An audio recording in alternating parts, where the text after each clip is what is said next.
বন্ধুরা, আজকের গল্পটা এমন একটা লোককে নিয়ে যার কাছে ছিল এক অদ্ভুত শক্তি। সে বহু কিলোমিটার দূরের বস্তুকে নিজের ঘ্রাণ শক্তি দিয়ে উপলব্ধি করতে পারত, যেটা কিনা কোনো বরদানের থেকে কম ছিল না।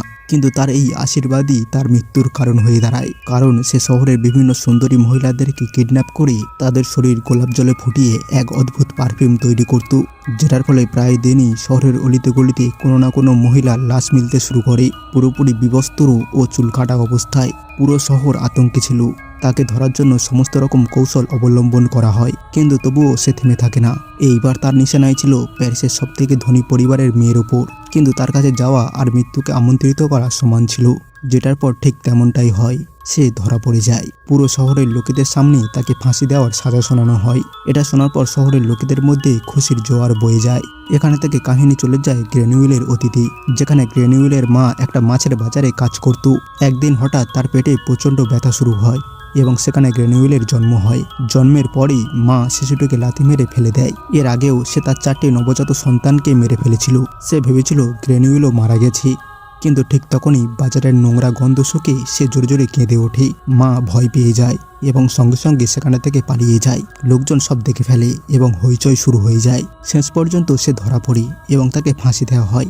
গ্রেনুইলকে আইন অনুযায়ী একটি অনাথ আশ্রমে পাঠানো হয়। সেই জায়গার দায়িত্বে ছিল ম্যাডাম গাইলার্ড, মধ্যবয়সী এক মহিলা, যার কাছে আর নতুন বাচ্চাদের জন্য জায়গা ছিল না। কিন্তু সরকারের বিরুদ্ধেও সে যেতে পারত না। কোনোভাবে সে কিছু ছেলেদের বিছানায় অ্যাডজাস্ট করে গ্রেনুইলকে জায়গা করে দেয়। কিন্তু এখন সমস্যা হলো সেই ছেলেদের, যারা ওই একই বিছানায় ঘুমোতো। পা ছড়িয়ে শোয়ার মতোও জায়গা ছিল না। তাই বাকি বাচ্চারা মিলে পরামর্শ করে গ্রেনুইলকে মেরে ফেলার চেষ্টা করে। তখনই ম্যাডাম গাইলার্ড বিষয়টা জানতে পারে এবং আবারও গ্রেনুইলের প্রাণ বেঁচে যায়। সেই অনাথ বাচ্চারাই ছিল ম্যাডাম গাইলার্ডের আয়ের প্রধান উৎস। সে সারাদিন তাদের দিয়ে কাজ করাতো। দেখতে দেখতে 5 বছর কেটে যায়, কিন্তু 5 বছর বয়স হওয়া সত্ত্বেও গ্রেনুইল একটি কথাও বলতে পারতো না। তার উপর তার আচরণও ছিল অদ্ভুত। সে যে কোনো জিনিস এমনভাবে শুকত যেন সেটা কোনো মিষ্টি। সময়ের সাথে সাথে তার এই ক্ষমতা আরও বাড়তে থাকে। এখন সে চোখ বন্ধ করেও অনেক দূরের জিনিসের গন্ধ চিনতে পারত। কোথায় পাথর আছে, কোথায় ব্যাঙ, সব বলে দিতে পারত। কয়েক বছরের মধ্যেই সে কথা বলতেও শিখে যায়। যখন তার বয়স 13 বছর হয়, তখন ম্যাডাম গাইলার্ডের কাছে তার জন্য আর কোনো জায়গা ছিল না। বাধ্য হয়ে সে গ্রেনুইলকে এক চামড়ার ব্যবসায়ীর কাছে বিক্রি করে দেয়। ওদিকে কিছু দুষ্কৃতকারী আগে থেকেই গাইলার্ডের উপর নজর রাখছিল। যখন সে টাকা নিয়ে ফিরছিল, তখন পথে তারা তার উপর হামলা করে এবং তাকে হত্যা করে টাকা ছিনিয়ে নেয়। গ্রেনুইলকে এখন চামড়ার কারখানায় কাজ করতে পাঠানো হয়। সেই সময় এসব কারখানায় মানুষের গড় আয় ছিল মাত্র 5 বছর। সেখানকার রাসায়নিক দুর্গন্ধযুক্ত জল এবং নোংরায় ভরা পরিবেশের কারণে বেশিরভাগ মানুষ কয়েক বছরের মধ্যেই মারা যেত। একদিন তার মালিক তাকে কাজের জন্য শহরে নিয়ে যায়, আর সেখানে প্রথমবার গ্রেনুইল বুঝতে পারে এই শহর তো অসংখ্য সুগন্ধে ভরা। বাতাসে হাজার রকমের গন্ধ, ফুলের, মশলার, আতরের, মানুষের। ঠিক তখনই তার নাক এমন এক গন্ধ ধরে যা সে আগে কখনো অনুভব করেনি। তার মালিক সেখানে একটি সুগন্ধির দোকানের পাশের এক ব্যবসায়ীর সঙ্গে লেনদেন করছিল। এটা সুযোগ উঠিয়ে গ্রেনুইল সেই গন্ধ অনুসরণ করতে করতে সুগন্ধি দোকান পর্যন্ত পৌঁছে যায়। সেখানে সে দেখে মানুষ নানা ধরনের সুগন্ধি কিনছে।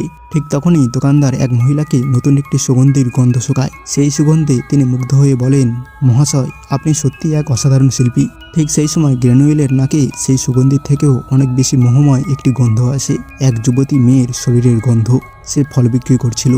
তার সেই গন্ধ গ্রেনুইলকে পাগল করে তোলে। সে ধীরে ধীরে তার খুব কাছে গিয়ে দাঁড়ায়। মেয়েটি অবাক হয়ে জিজ্ঞেস করে, আপনি কি ফল কিনতে চান?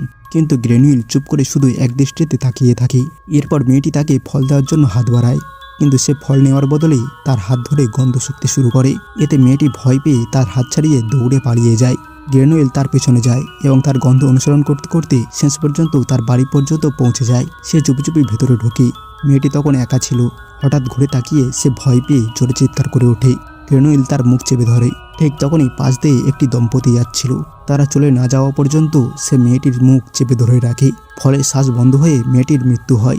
গ্রেনুইল খুবই অনুতপ্ত হয়, কারণ সে মেয়েটিকে মারতে চায়নি, কিন্তু মৃত্যুর পরেও তার শরীর থেকে সেই বিরল সুগন্ধ বের হচ্ছিল। সে তাকে বিবস্ত্র করে এবং তার শরীরের প্রতিটি অংশের গন্ধ গভীরভাবে অনুভব করতে থাকে। এটি ছিল তার প্রথম শিকার। সেদিন রাতে সে ফিরে এলে তার মালিক তাকে ভীষণ মারধর করে এবং তাকে ওয়ার্নিং দিয়ে বলে, যদি পরের বার না বলে কোথাও উধাও হোস তাহলে প্রাণে মেরে ফেলবো। সেই রাতে গ্রেনুইল ঘুমাতে পারে না। সে মার খেয়েছিল এই জন্য নয়, বরং সেই মেয়েটির গন্ধ তাকে একটি পথ দেখিয়েছিল। সে বুঝতে পেরেছিল যে তার জন্ম কেন হয়েছে। তাকে দুনিয়ার সবথেকে সুগন্ধি পারফিউম আবিষ্কার করে সেটাকে শিশিতে বন্দি করার জন্য পাঠানো হয়েছে। সেই সময় প্যারিসে প্রায় 1 ডজন পারফিউমার ছিল। তাদের মধ্যে একজন ছিল ইটালিয়ান পারফিউমার জিওসেপে বালদিনি। তার দোকান ছিল দ্য পন্ড ও চেঞ্জ নামের একটি সেতুর মাঝখানে। 3 বছর আগেও সে এই ব্যবসার বাদশা ছিল, কিন্তু বর্তমানে বাজারে নতুন নতুন পারফিউমার চলে আসায় বালদিনির দোকানে এখন প্রায় কেউই আসে না। এই সময় প্যারিসের বাজারে একটি নতুন পারফিউম খুব জনপ্রিয় হয়ে উঠেছে। এটা সেই পারফিউম ছিল যেটা আমরা একটু আগেই দেখেছিলাম। সবাই সেটারই ভক্ত হয়ে উঠেছিল। বালদিনিও সেই সুগন্ধ পরীক্ষা করে দেখেন তাতে লেবুর তেল, লবঙ্গের রস এবং আরও না জানি কত উপাদানের মিশ্রণ ছিল, যেটার কারণে সেটার নকল করা অসম্ভব ছিল। তিনিও সেটি নকল করার অনেক চেষ্টা করেন, কিন্তু বারবার ব্যর্থ হন। শেষে ক্লান্ত হয়ে সেখানেই ঘুমিয়ে পড়েন। ঠিক তখনই দরজায় কড়া নাড়ার শব্দ হয়। তিনি গিয়ে দেখেন সেটা গ্রেনুইল ছিল, যে কিনা তার অর্ডার করা ছাগলের চামড়া নিয়ে এসেছিল। বালদিনি দরজা খুলে তাকে ভেতরে আসতে বলেন। গ্রেনুইল ভেতরে ঢোকে। তার চোখ ছিল চারিদিকে ঘরের প্রতিটি জিনিসের উপর। সেখানে রাখা প্রতিটি বোতল, প্রতিটি শিশি, প্রতিটি তেল সে একে একে শুকতে থাকে। বালদিনি চামড়া পরীক্ষা করে সন্তুষ্ট হয়ে বলেন, ঠিক আছে, এখন এই টাকা দেবো না, কয়েকদিন পর নিজে গিয়ে দিয়ে আসবো। তখন গ্রেনুইল শান্তভাবে জিজ্ঞেস করে, আপনি কি এই চামড়ার গন্ধ থেকে পারফিউম বানানোর কথা ভাবছেন? বালদিনি অবাক হয়ে তার দিকে তাকান এবং হ্যাঁ উত্তর দেন। গ্রেনুইল বলে, আপনি যদি অনুমতি দেন তাহলে আমি এখানকার জিনিসপত্র দিয়ে একটি পারফিউম তৈরি করতে পারি। বালদিনি হেসে বলেন, তুমি কি পারফিউম বানাতে জানো? গ্রেনুইল কোনো উত্তর দেয় না। সে শুধু নিজের নাকের সাহায্যে একের পর এক শিশি থেকে গন্ধ নিতে শুরু করলো। সে কোনো রেসিপি বা ফর্মুলা ব্যবহার করেনি, শুধু তার ঘ্রাণ শক্তির জোরে একের পর এক উপাদান মিশিয়ে যেতে লাগলো। কিছুক্ষণ পর সে যা তৈরি করলো তার সুগন্ধ এতটাই অপ্রত্যাশিত এবং অসাধারণ ছিল যে বালদিনি কয়েক মুহূর্তের জন্য স্তব্ধ হয়ে গেলেন। সেই পারফিউম তার ক্যারিয়ারের এখনো পর্যন্ত সেরা আবিষ্কারের থেকেও অনেক ভালো ছিল। বালদিনি সঙ্গে সঙ্গে ঠিক করলেন এই ছেলেকে তিনি হারাতে পারেন না। তিনি মোটা অঙ্কের টাকা দিয়ে গ্রেনুইলকে কিনে নেন। কিন্তু ভাগ্যের কি নির্মম খেলা দেখুন। ঠিক তার পরের মুহূর্তেই গ্রেনুইলের পুরনো মালিক এক অদ্ভুত দুর্ঘটনায় মারা যায়। যেন গ্রেনুইল যার সঙ্গ ছাড়ে তার জীবন সেখানেই শেষ হয়ে যায়। যাই হোক, আপাতত গ্রেনুইলকে কেনার সিদ্ধান্ত পুরোপুরি সঠিক প্রমাণিত হয়। তারা দুজনে মিলে নানা ধরনের সুগন্ধি তৈরি করতে শুরু করলো, যা খুবই জনপ্রিয় হয়ে ওঠে। এমনকি বালদিনির হারানো সম্মানও ফিরে আসে। একদিন খুশি হয়ে বালদিনি গ্রেনুইলকে বলেন, একটি পারফিউম তৈরির জন্য মোট 12টি নোটস লাগে, যা 3 ভাগে বিভক্ত। প্রথমটি হলো হেডকোট, যা হলো পারফিউমের প্রথম ধাপ, যেটা কিনা কয়েক মিনিট স্থায়ী হয়। দ্বিতীয়টি হলো হার্ডকোট, যা হলো পারফিউমের আসল পরিচয় বা মূল থিম। আর শেষটি হলো বেসকোট, যা হলো পারফিউমের প্রাণ এবং এটা বহুদিন পর্যন্ত গন্ধ ধরে রাখে। বালদিনি আরও বলেন, প্রাচীন মিশরীয়রা বিশ্বাস করত যদি কেউ এই 12টি নোটের পরে একটি 13তম নোট তৈরি করতে পারে, তাহলে এই 13টি নোটের মিশ্রণে এমন এক পারফিউম তৈরি হবে যার গন্ধ শুকলেই মানুষ নিজের নিয়ন্ত্রণ হারিয়ে ফেলবে। তার মনে হবে যেন সে পৃথিবীর সব সুখ পেয়ে গেছে এবং সে স্বর্গে আছে। এটা শুধু কল্পকাহিনী ছিল না, বলা হয় এমন একটি পারফিউম ফেরাউনের সমাধিতেও পাওয়া গিয়েছিল, যার গন্ধ শুকে মানুষ সত্যি স্বর্গীয় অনুভূতিতে ডুবে যেত। কিন্তু দুঃখের বিষয়, আজ পর্যন্ত কেউই সেই 13তম নোট তৈরি করতে পারেনি। তখন গ্রেনুইল বলে, মাস্টার, আমি সেই 13তম নোট তৈরি করব, শুধু আপনি আমাকে শিখিয়ে দিন যে কোনো কিছুর গন্ধ কিভাবে সংরক্ষণ করতে হয়। বালদিনি কিছু বলেন না। এদিকে গ্রেনুইল ভীষণ অস্থির হয়ে উঠছিল, কারণ প্রত্যেক রাতে সে সেই প্রথম মেয়েটির স্বপ্ন দেখত আর তার গন্ধের জন্য পাগল হয়ে যেত। অবশেষে সে তার মাস্টারের সঙ্গে একটি চুক্তি করে। সে বলে, আমি আপনার জন্য যত খুশি পারফিউম তৈরি করব, শুধু একবার আমাকে গন্ধকে বন্দি করার পদ্ধতি শিখিয়ে দিন। তার শেখার প্রতি এমন তীব্র আগ্রহ ছিল যে বালদিনিকে শেষ পর্যন্ত তাকে শেখাতেই হলো। গ্রেনুইল শেখে কিভাবে গোলাপ ফুলের গন্ধ ধরে রাখা যায়। তারপর একই পদ্ধতিতে সে বিভিন্ন জিনিসের গন্ধ ধরে রাখার চেষ্টা করতে লাগলো, কিন্তু বারবার ব্যর্থ হতে হতে একদিন সে বিরক্ত হয়ে যায় এবং জিনিসপত্র এদিক সেদিক ছুঁড়ে ফেলতে শুরু করে। ঠিক তখনই তার এই কাজ ধরা পড়ে। বালদিনি সেখানে এসে আগে বললেন, তুমি আমাকে মিথ্যা কথা বলেছো। গ্রেনুইল তখন তাকে কিছু স্যাম্পেল শোকায়, সীসা, লোহা, তামা, কিন্তু কোনোটিরই গন্ধ সে ধরে রাখতে পারেনি। বালদিনি অবাক হয়ে গেলেন, এ কেমন মানুষ যে ধাতুর গন্ধ বন্দি করার ওপর গবেষণা করছে। ঠিক তখনই তিনি ফুটন্ত গোলাপ জলের পাত্রে একটি বিড়ালকে দেখতে পেলেন এবং রেগে উঠলেন। গ্রেনুইল স্তব্ধ হয়ে দাঁড়িয়ে তার বকুনি শুনছিল এবং হঠাৎ করেই সে অজ্ঞান হয়ে মাটিতে পড়ে যায়। এরপর ডাক্তারকে ডাকা হলো। তিনি জানান এটা চামড়ার কারখানায় দীর্ঘদিন কাজ করার ফল। তার শরীর ধীরে ধীরে বিষে ভরে গেছে আর এখন সে মৃত্যুর দিকে এগোচ্ছে। বালদিনি ভয় পেয়ে গেলেন, কারণ গ্রেনুইল মারা গেলে তার পুরো ব্যবসা আবার বন্ধ হয়ে যাবে। তখনই কিছুক্ষণ পর গ্রেনুইলের জ্ঞান ফেরে। তার ঠোঁটে তখনও একই প্রশ্ন, কোনো কি আর উপায় আছে যার মাধ্যমে যে কোনো কিছুর গন্ধ বন্দি করা যায়? বালদিনি বলেন, এমন একটি পদ্ধতি তো আছে, কিন্তু আমি সেটা জানি না। সেটা শুধু গ্রাস নামের একটা জায়গায় শেখানো হয়। ধীরে ধীরে গ্রেনুইল সুস্থ হয়ে উঠল, কিন্তু গ্রাসে পৌঁছাতে এবং সেখানে কাজ করতে তার পরিচয়পত্র দরকার ছিল। বালদিনি তাকে সেগুলো জোগাড় করে দেওয়ার প্রতিশ্রুতি দিলেন। এর বদলে গ্রেনুইল তাকে নানা ধরনের সুগন্ধির হাজার হাজার ফর্মুলা দিয়ে দিল। বালদিনি খুব খুশি হয় এবং তাকে বিদায় দেন। সে ভাবে যে এখন তার হাতে সফলতার চাবিকাঠি এসে গেছে, কিন্তু ভাগ্য যেন অন্য কিছুই ঠিক করে রেখেছিল। সেই রাতেই তার বিল্ডিং ভেঙে পড়ে এবং বালদিনি ধ্বংসস্তূপের নিচে চাপা পড়ে মারা যান। অন্যদিকে গ্রেনুইল নিজের যাত্রা চালিয়ে যায় এবং কয়েকদিনের মধ্যে অবশেষে পাহাড়ের একটি গুহায় পৌঁছায়। সে প্রথমে এক রাত থাকার জন্য সেখানে গিয়েছিল, কিন্তু সেখানেই পার্মানেন্ট থেকে যায়, কারণ সেখানে তার নিজের কাপড় ছাড়া আর কোনো বাইরের গন্ধের অস্তিত্বই ছিল না। না মানুষ, না প্রাণী, না গাছ, না মাটি, কিছুই না। সেই নিস্তব্ধতায় সে জীবনে প্রথমবারের মতো শান্তি অনুভব করল। কিন্তু তারপর সে বুঝতে পারল তার নিজের শরীর থেকেই কোনো গন্ধ বের হয় না। সে স্নান করলো, নিজেকে পরিষ্কার করলো এবং বারবার পরীক্ষা করলো, কিন্তু কিছুই পেল না, যেন তার মধ্যে গন্ধের অস্তিত্বই নেই। কিন্তু কেন? এর উত্তর হয়তো গ্রাসেই লুকিয়ে আছে।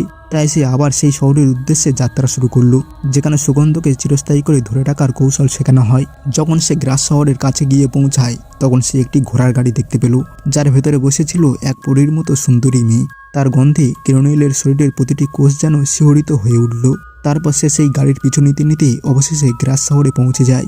গেটের সামনে কাগজপত্র দেখাতেই তাকে শহরে ঢোকার অনুমতি দিয়ে দেওয়া হয়। সেই পরীর গন্ধকে অনুসরণ করতে করতে সে তার বাড়ি পর্যন্ত পৌঁছে গেল। মেয়েটি যা যা করছিল, গ্রেনুইল যেন তার প্রতিটি মুহূর্তকে অনুভব করছিল। সে সেখানে রাত কাটায়, আর সুযোগ পেতেই দেওয়াল টপকে বাড়ির ভিতরে ঢুকে পড়ে। তারপর সে মেয়েটিকে দেখতে পেল। সে বারান্দায় ফুল তুলে এনে তার মায়ের স্মৃতিস্তম্ভে দিচ্ছিল। ঠিক তখনই তার বাবা তাকে ডাকলেন, আর তখনই গ্রেনুইল জানতে পারল মেয়েটির নাম লরা। এই শহরে এক যুবক ছেলে ও এক মেয়েও থাকত, যাদের মধ্যে সদ্য প্রেমের সম্পর্ক গড়ে উঠছিল। ফুল কাটার সময়ও তাদের মধ্যে খুনসুটি চলত। সেই ফুলগুলোকে পরে পারফিউম তৈরির কারখানাগুলোতে পাঠানো হতো। সেই রকমই একটি কোম্পানিতে গ্রেনুইলের চাকরি হয়ে যায়। নিজের দক্ষতায় সে খুব অল্প সময়ের মধ্যেই কোম্পানির মালিক ম্যাডাম আনুলফিরের নজরে চলে আসে। কিন্তু তার সুপারভাইজার তাকে হিংসা করতে থাকে এবং সবসময় তাকে বিরক্ত করতে শুরু করে। এদিকে একদিন রাতেই আমরা সেই দুই প্রেমিককে দেখি, যারা একান্তে দেখা করার সুযোগ পেয়েছিল। ছেলেটি খুবই আগ্রহী ছিল, কিন্তু মেয়েটি নানান ভান করতে থাকে, এমনকি তাকে খুশি করার জন্য ছাদে উঠে যায়। তারপর মজা করে শীর্ষও ছেলেটিকে নিচে ফেলে দেয়। ছেলেটি রেগে যায় এবং মেয়েটিকে ঘরের ভেতর বন্ধ করে চলে যায়। মেয়েটি বিরক্ত হয়ে চিৎকার করতে থাকে। ঠিক তখনই কেউ একজন তার জন্য ছাদের সিঁড়ি লাগায়, কিন্তু সেটা তার প্রেমিক ছিল না। পরের দিন সেই মেয়েটির মৃতদেহ পাওয়া যায় একটি কাঁচের ট্যাঙ্কে, যেখানে ফুলগুলোকে ফুটিয়ে তাদের সুগন্ধ বের করা হতো। পুরো ঘটনাটি রহস্যে ঢাকা পড়ে যায়। তার শরীরের গন্ধ বের করার প্রক্রিয়া শুরু করা হয়। ঠিক তখনই কারো আসার শব্দ পেয়ে গ্রেনুইল ট্যাঙ্কটিকে বস্তা দিয়ে ঢেকে ফেলে। বাইরে একজন কর্মী সুগন্ধি ফুল নিয়ে এসেছিল। এর মধ্যেই তার মনে কৌতূহল জাগলো, এই ফুলগুলো থেকে আসলে কিভাবে সুগন্ধি বের করা হয়। সে যখন সেটা দেখতে ভিতরে প্রবেশ করে, তখন গ্রেনুইলের হৃদস্পন্দন বেড়ে যায়। সে সঙ্গে সঙ্গে ওই মহিলাকে কোনো কিছু ছুঁতে মানা করলো। ঠিক তখনই ম্যাডাম আনুলফিও সেখানে এসে পৌঁছায়। ঢেকে রাখা ব্রয়লার দেখে তিনি প্রশ্ন করলেন। গ্রেনুইল বলে সে নতুন একটি সুগন্ধি তৈরির জন্য পরীক্ষা নিরীক্ষা করছে। সুপারভাইজার তখন জল শুকে দেখল, কিন্তু কোনো গন্ধ পেল না। সে বলল, তোমার এই পরীক্ষা ব্যর্থ, সময় নষ্ট করো না। কিন্তু গ্রেনুইল থামার মানুষ ছিল না। সে একটি পতিতাকে ভাড়া করলো এবং সঙ্গে নিয়ে গেল কোনো এক প্রাণীর চর্বি দেখে মহিলাটিও অবাক হয়ে যায়। সে বুঝতে পারছিল না গ্রেনুইল কি করতে চায়। গ্রেনুইল জানালো সে একটি পারফিউম বানাবে, যার জন্য তার শরীরের গন্ধ লাগবে। এতে মহিলাটি রাজি হয়ে যায়। সেখানে এই মহিলার পোষা কুকুরটিও সবকিছু দেখছিল। শুরুতে সব ঠিকঠাক চলছিল, কিন্তু যখন মহিলাটি গ্রেনুইলের কাছে একটি ছুরি দেখতে পেল, তখন সে ভয় পেয়ে যায়। এরপর গ্রেনুইল তাকে সেখানেই হত্যা করে ফেলে। তারপর খুব যত্ন সহকারে সে তার সব চুল কেটে ফেলে এবং শরীরে মোটা করে চর্বির স্তর লাগিয়ে কাপড়ে মুড়ে রাখে, যাতে কয়েক ঘন্টার মধ্যেই তার শরীরের গন্ধ সেই চর্বির মধ্যে শোষিত হয়ে যায়। এই প্রক্রিয়া ছিল দীর্ঘ এবং ক্লান্তিকর, কিন্তু গ্রেনুইল দৃঢ়ভাবে তা চালিয়ে যায়। কয়েক ঘন্টা পরে সে সেই চর্বি ছেনে সংগ্রহ করে এবং তার কাজের জায়গায় নিয়ে যায়। সেখানে সে সেই চর্বিকে মহিলার চুলের সঙ্গে মেশায় এবং তারপর সেটাকে ফুটিয়ে ছেঁকে এবং বারবার ফিল্টার করে, যতক্ষণ না একেবারে বিশুদ্ধ সুগন্ধ বেরিয়ে আসে। অন্যদিকে ওই মহিলার মৃত্যুর খবর পুরো শহরে ছড়িয়ে পড়েছিল, কিন্তু কেউই বুঝতে পারেনি আসলে তার সঙ্গে কী ঘটেছিল। ঠিক তখনই এক অদ্ভুত ঘটনা ঘটে। ওই মহিলার পোষা কুকুরটি যখন তার মালিকের গন্ধ শোকে, তখন সরাসরি গ্রেনুইলের কাছে পৌঁছে যায়। এর মানে গ্রেনুইল ওই মহিলার শরীরের গন্ধকে পারফিউম হিসেবে বন্দী করতে সফল হয়েছে। এটি ছিল তার সাফল্যের প্রথম ধাপ, কিন্তু সে এখানে থেমে থাকে না। এখন তার আরও 12টি গন্ধের প্রয়োজন, যেগুলো মিলিয়ে সে তৈরি করবে সেই 13তম নোটস। পরের রাত ছিল লরার জন্মদিন। চারদিকে উৎসবের আমেজ ও ভিড় জমে গিয়েছিল। গ্রেনুইলও সেখানে উপস্থিত ছিল তারপরের শিকারের খোঁজে। এরপর সবাই মিলে ডিসাইড করে লুকোচুরি খেলার এবং তারপর মোমবাতি নিভিয়ে সমস্ত সমস্ত মেয়েরা লুকিয়ে পড়ে। এই খেলায় ছেলেদের কাজ ছিল মেয়েদের খুঁজে বের করা। সেই জায়গায় একটি ছোট গোলকধাঁধাও ছিল, যেখানে লরা ও তার সঙ্গীটা গিয়ে লুকিয়ে পড়ে। সুযোগ বুঝে গ্রেনুইল লরার পিছু নিল, ধীরে ধীরে নিস্তব্ধে, একেবারে শিকারের মতো। কিন্তু সেদিন ভাগ্য লরার পক্ষে ছিল, সে বেঁচে যায়। খেলা শেষ হওয়ার আগেই গ্রেনুইল সেখান থেকে চলে যায়, কিন্তু সবাই বাইরে বেরিয়ে আসার পর এক অদ্ভুত নীরবতা নেমে আসে। গোলকধাঁধার ভেতর থেকে 2 কুমারী মেয়ে রহস্যজনকভাবে নিখোঁজ হয়ে যায়। এদিকে গ্রেনুইল ততক্ষণে তার গন্ধ বের করার প্রক্রিয়া শুরু করে দিয়েছিল। পুরো গোলকধাঁধা খুঁজে দেখা হয়, কিন্তু তাদের আর খুঁজে পাওয়া যায় না। পরের দিন সকালে একটি সেতুর নিচে জলের মধ্যে তাদের মৃতদেহ পাওয়া যায়, বিবস্ত্র শরীরে, চুলকাটা অবস্থায়। পুরো শহরে আতঙ্ক ছড়িয়ে পড়ে। আদালতে কারফিউ জারি করার দাবি ওঠে, যাতে সেই খুনি শহর থেকে পালাতে না পারে। কিন্তু কিছু ব্যবসায়ী এর বিরোধিতা করে। তাদের মতে কারফিউ দিলেই ব্যবসা বন্ধ হয়ে যাবে। বিচারকও সম্মতি দিয়ে বলেন, তাহলে তো পুরো শহরই দেউলিয়া হয়ে যাবে। লরার বাবা তাদেরকে অনেক বোঝানোর চেষ্টা করলেও কেউ তার কোনো কথা শোনে না। এর ফলস্বরূপ কয়েকদিনের মধ্যেই আরেকজন কুমারী মেয়ে নিখোঁজ হয়ে যায়। তার পরের দিনই এক রাখাল মেয়ের মৃতদেহ মাঠে পাওয়া যায়। তারও চুলকাটা এবং শরীর উলঙ্গ অবস্থায় ছিল। এখন পর্যন্ত 4 জন মেয়ে খুন হয়ে গেছে এবং অবশেষে প্রশাসনের ঘুম ভাঙে। শহরে কারফিউ জারি করা হয় এবং প্রতিটি গলি মহল্লায় পুলিশ মোতায়েন করা হয়। কিন্তু তবুও হত্যাকাণ্ড থেমে থাকে না। গ্রেনুইল একের পর এক পারফিউম বন্দি করতে থাকে। সে ইতিমধ্যেই 5টি নোট তৈরি করে ফেলেছে, 5টি ভিন্ন মেয়ের গন্ধ থেকে। এরপর 6ষ্ঠ মেয়েটিও তার শিকার হয়। শহরে আতঙ্ক চরমে পৌঁছে যায়। পুলিশ সম্পূর্ণ অসহায়, তাদের কাছে না কোনো সূত্র, না কোনো সাক্ষী। এর মধ্যে 7ম মেয়েটিও নিখোঁজ হয়ে যায়। এতক্ষণে লরার বাবা বুঝতে পারেন এই খুনি সাধারণ কেউ নয়। তিনি লক্ষ্য করেন যেসব মেয়েকে টার্গেট করা হয়েছে তারা সবাই কুমারী এবং অসাধারণ সুন্দরী। অর্থাৎ খুনি তাদের সৌন্দর্য থেকেই কিছু নিচ্ছে, হয়তো চুল, ত্বক বা আরও কিছু। শহরের প্রভাবশালী লোকেরা এই নিয়ে আলোচনাই করছিল, তখনই আরেকটি খবর আসে, 9ম মেয়েটিও নিখোঁজ। এখন গ্রাস শহরের বাতাসে যেন একটাই জিনিস ভাসছে, ভয়ের গন্ধ। কোনো যুবক যদি কোনো মেয়ের আশেপাশেও ঘোরাঘুরি করার চেষ্টা করত, মেয়েরা আর কিছু না ভেবেই তার উপর ঝাঁপিয়ে পড়ত এবং মেরে মেরে তার হাত পা ভেঙে দিত। পরের দিন খবর এলো 10ম মেয়েটিও নিখোঁজ হয়ে গেছে। এখন লোকেরা নিজেদের বাড়ির জানালা, দরজা, এমনকি আলো ঢাকার ছোট ছোট ফাঁকও বন্ধ করতে শুরু করলো। এক ব্যক্তি তার জানালা বন্ধ করার জন্য কাঠ জড়ো করে রেখেছিল। হঠাৎ সেই কাঠস্তূপের মধ্য থেকেই 10ম মেয়েটির মৃতদেহ পাওয়া গেল। কয়েকদিনের মধ্যেই 11 নম্বর মেয়েটিও নিখোঁজ হয়ে যায়। এখনো পর্যন্ত গ্রেনুইল 11টি নোট তৈরি করে ফেলেছে। তার 13তম পারফিউমের ধাপ প্রায় সম্পূর্ণ হতে চলেছে। আর মাত্র 2টি গন্ধ দরকার। কিন্তু শহরে তার ভয় এতটাই ছড়িয়ে পড়েছিল যে মানুষ ভয়ে যে কাউকে সন্দেহ করত তাকে কোনো কিছু না ভেবেই গুলি চালিয়ে দিত। গ্রাস শহর এখন আর সাধারণ শহর নয়, এক বন্ধ কারাগারে পরিণত হয়েছে, যেখানে প্রত্যেকের মনে হচ্ছিল পরের শিকার হয়তো সেই। পরিস্থিতি আরও ভয়াবহ তখন হয়ে ওঠে যখন গির্জার ভিতরে এক নানের মৃতদেহ পাওয়া যায়। এই হত্যাকাণ্ড অন্যগুলো থেকে সবচেয়ে ভয়ঙ্কর ছিল, কারণ এখন পবিত্র স্থানও আর নিরাপদ নয়। ওদিকে গ্রেনুইলের শুধু একটি অন্তিম শেষ শিকার দরকার ছিল, যা তার 13তম নোট সম্পূর্ণ করবে। ঠিক তখনই এক আশ্চর্য ঘটনা ঘটে। খবর ছড়িয়ে পড়ে যে খুনিকে বন্দী করা হয়েছে। সবাই হতবাক হয়ে যায় যখন জানা যায় সে নিজেই আত্মসমর্পণ করেছে এবং সব অপরাধ স্বীকার করেছে। শহরে যেন আবার উৎসব ফিরে আসে। রাতভর মানুষ রাস্তায় নাচে গানে মেতে ওঠে। ঘন্টার পর ঘন্টা আনন্দ উদযাপন চলে। কিন্তু লরার বাবার মন তবুও মানতে চাইছিল না। তার মনে হচ্ছিল কিছু একটা ভয়ঙ্কর ঘটতে চলেছে। যদি আত্মসমর্পণ করা লোকটি সেই খুনি না হয়, তখন সেই রাতে তিনি কোনোভাবে ঘুমিয়ে পড়েন। কিন্তু তখন তিনি একটি ভয়ঙ্কর স্বপ্ন থেকে আতঙ্কে জেগে ওঠেন। এরপর তিনি দৌড়ে লরার ঘরে গিয়ে দেখেন সে জীবিত ছিল, কিন্তু তার জানলাটি খোলা। লরা জানায় সে সেই জানালা খোলেনি। এটা শুনে তার বাবা ভয়ে শিউরে ওঠেন। এরপর তিনি এক মুহূর্তও সময় নষ্ট না করে সিদ্ধান্ত নেন সকাল হলেই তারা এই শহর ছেড়ে চলে যাবেন। পরের দিনই তিনি লরাকে নিয়ে একটি গোপন স্থানের উদ্দেশ্যে রওনা দেন। কিন্তু গ্রেনুইলের নাক ইতিমধ্যেই লরার গন্ধ চিনে ফেলেছিল। সে সেই গন্ধের অনুসরণ করেই তাদের পিছু নিতে শুরু করে। এদিকে শহরে আরেকটি বড় তথ্য সামনে আসে। সেই পতিতার কুকুরটি মাটি খুঁড়তে শুরু করেছিল। এরপর পুলিশ সেখানে গিয়ে মাটির নিচ থেকে অনেক মেয়ের কাপড় ও চুল খুঁজে পায়। এরপর সব পরিষ্কার হয়ে যায়। আসল খুনি গ্রেনুইলই।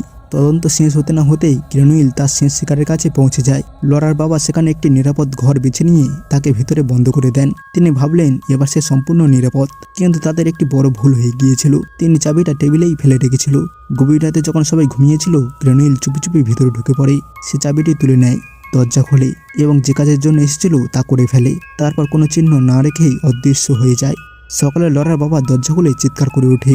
লরা বিছানায় মৃত অবস্থায় পড়েছিল। সঙ্গে সঙ্গে তিনি তার লোকজনকে পাঠান এবং আদেশ দেন যেভাবেই হোক সেই খুনিকে খুঁজে বের করো। এদিকে গ্রেনুইল ততক্ষণে তার 13তম নোট সম্পূর্ণ করে ফেলেছে। সে যখন 12টি নোট একসঙ্গে মিশিয়ে তার সঙ্গে 13তম নোট যোগ করে, তখন তার নিখুঁত পারফিউম তৈরি হয়ে যায়। কিন্তু ঠিক সেই সময় লরার বাবার লোকেরা তার গুপ্ত ঠিকানায় পৌঁছে যায় এবং সে ধরা পড়ে।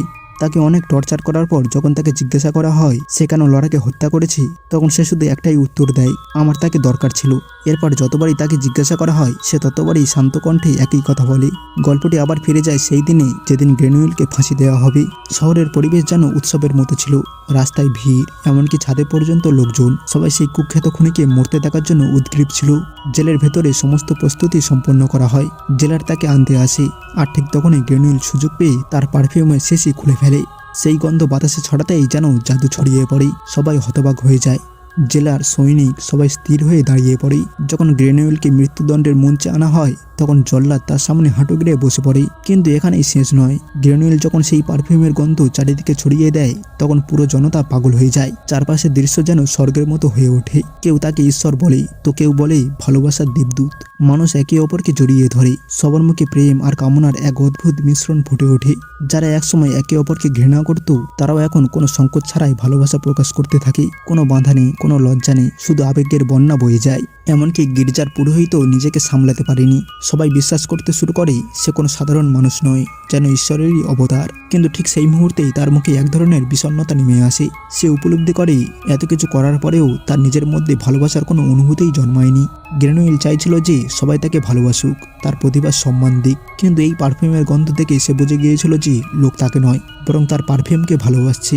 আর সে ভাবতে থাকে যে এমন ভালোবাসা নিয়ে কি হবে যেখানে লোক তাকে নয় বরং তার পারফিউমকে ভালোবাসে। এইসব ভেবেই গ্রেনুয়েল চোখ বন্ধ করে নেয় এবং তখনই তার সেই ফল বিক্রেতা মেয়েটির কথা মনে পড়ে যায়, যাকে প্রথম দেখার পর তার মনের মধ্যে ভালোবাসার অনুভূতি জেগেছিল। সে চাইলে তাকে ভালোবাসতে পারত, তার শরীরের সুগন্ধকে সারা জীবনের জন্য আপন করে নিতে পারত। কিন্তু শুধুমাত্র সুগন্ধের সন্ধানে সে সেই মেয়েসহ আরও অনেককে হত্যা করেছে।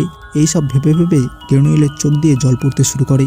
সে দুঃখ যন্ত্রণা বুকে নিয়ে সেখানে থেকে চলে যায়। তার কাছে এখনও এক শিশি ভর্তি পারফিউম ছিল, যেটা সাহায্যে সে পুরো পৃথিবীতে আধিপত্য স্থাপন করতে পারত। ধন দৌলত ক্ষমতা সবকিছুই পেতে পারত সেটার সাহায্যে। কিন্তু এটা করে কি লাভ হবে, কারণ সবাই তো তাকে সেই পারফিউমের মোহে ভালোবাসছে। আর পারফিউমের সুগন্ধ কেটে গেলেই তাকে আবারও আগের মতো ঘৃণা করবি।